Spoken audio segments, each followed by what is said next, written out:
অনেক ঝড় ঝাপটা সমালোচনা সহ্য করার পর চার হাত এক হয়েছে অভিনেত্রী কৌশাম্বী চক্রবর্তী ও অভিনেতা আদ্রিত রায়ের। আজ শনিবার তাঁদের বউ ভাতের অনুষ্ঠান। ইন্ডাস্ট্রির ঘনিষ্ঠ বন্ধুরা এই অনুষ্ঠানে উপস্থিত থাকবেন।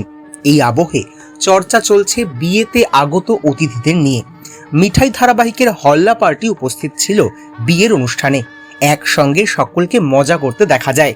জয় গোপালও বলতে শোনা গিয়েছে তাঁদের। তবে হল্লা পার্টির অন্যতম সদস্যই সেদিন ছিলেন না বিয়েতে। তিনি হলেন সকলের প্রিয় মিঠাই, অর্থাৎ সৌমিত্রিষা কুণ্ডু। আদ্রিত ও কৌশাম্বীর বিয়েতে যাননি সৌমিত্রিষা। চর্চা চলছে তিনি কি নিমন্ত্রণ পাননি। তবে কি আদ্রিত কৌশাম্বীর সঙ্গে এখনো মন কষাকষি রয়েছে সৌমিত্রিষার? এই নিয়ে নানান জল্পনা শোনা যাচ্ছে। সৌমিত্রিষা ছাড়াও হল্লা পার্টির আরও এক সদস্য যাননি বিয়েতে। তিনি হলেন শ্রীতমা তথা দিয়া মুখোপাধ্যায়। মিঠাই টিমের আড্ডাতেও তাকে দেখা যায়নি। কেন সহকর্মীর বিয়ের অনুষ্ঠানে গেলেন না সৌমিত্রিষা ও দিয়া? এ নিয়ে চর্চা চলছেই।